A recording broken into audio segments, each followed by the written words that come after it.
Mhm.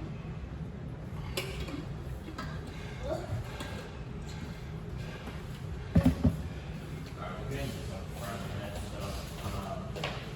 It's kind of a review from last week, so feel free to practice whatever you guys want. Again, like we're starting this front head position, and we just have like a variety of directions we can go. If depending on our partner's reaction, like one good one that I always like is just like opening everything up by like pulling it forward. This opens up like a lot of space on this side if you guys want to go for your turtle. And then again, there are many ways to get there. So like one is literally just stepping your knee over, so you just walk using your entire body to walk this arm. Because this is the main form of defense he has to prevent you from grabbing. Yeah, this arm out here.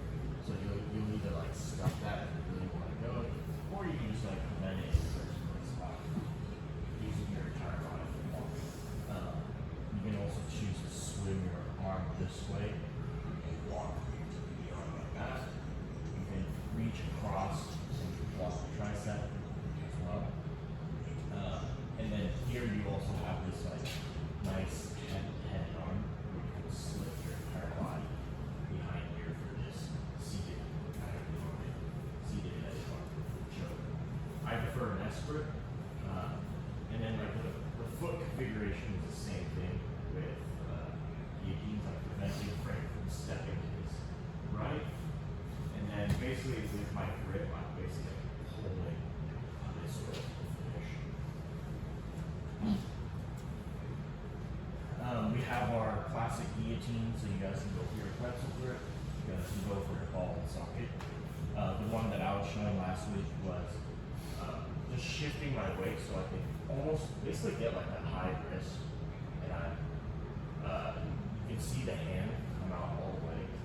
And then after I shift, I'll shift back, and it gets really, really tight. I'll keep the arm, so it's kind of like a high wrist arm in guillotine. And then from here, I can do all the normal like sitting, which gets really tight, so just be nice to your training partners.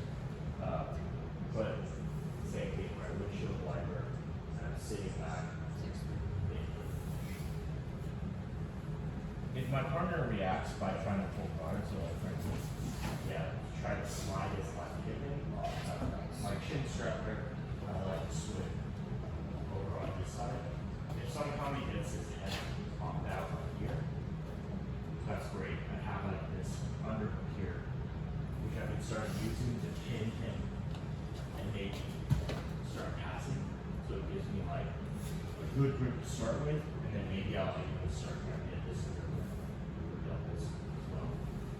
And then we also went over the 100%. So as he sits, I get this grip. We're going to step over, and as I step over, like I'm starting to see his back here. I'll step over and I'll drop my knee. So it's kind of like this little motion where my weight is going over him. And then this trailing foot kind of turns me over. Take the back. So those are some options. I'll add another one, which is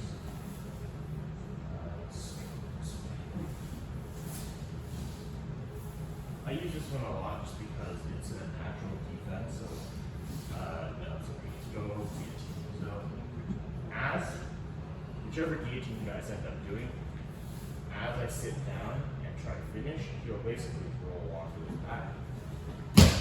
And from here, in order to keep him from coming up, I'll basically pull this arm up. And that sets it up nicely for the anaconda as well. When I see anacondas and people locking them up, like they'll lock it up, but the problem is like sometimes my opponent's elbow is just down. Go ahead and clear up. Yeah, like this is not super strong. Because when he puts his elbow down, it can kind of like, if you look at how the shoulder works, like when the elbow is up, the shoulder kind of disappears. But then when he puts it down, the shoulder kind of like comes up this way. So what happens is like the shoulder right now is in the shoulder. And it's tight, but it's like not exactly. It's like bloody tight. So what I want to do is I want to get his arm all the way up. And I'm kind of locking behind the tricep. So now it's much tighter.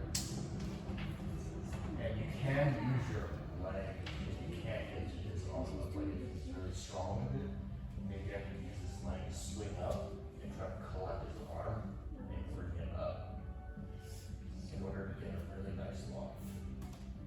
This locking arm, like I don't want it to be low on the rib here. I want to get it like as high as I can. And it should almost feel like you're slipping out of the anaconda. And then from here, I'm basically just walking into him nice and slow.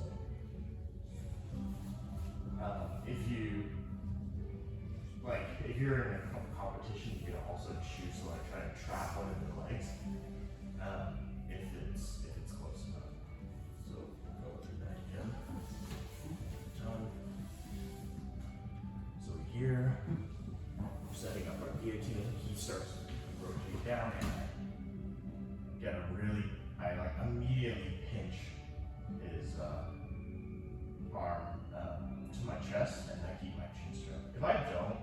If I'm loose with this, I feel like most people can like turn into me. They can start coming up. Yeah. I start losing it. Whereas like if I have this nice and tight, I retain the position. He can't really turn into me because again, in order for him to turn into me, he has to like suck this arm down and be able to form a base. And if I have that arm, he can't do that. He just kind of is stuck there. So I bring it up. I get my anaconda grip again, all the way up, very, very high. And then the finish, I walk into their head with my, wherever their head is, usually it's like here on my chest or my stomach. I'll walk into them while pulling the arm that's in their curl. So I'm like doing this. And it's just closing everything. We'll add that one. Any questions? Alright, on two.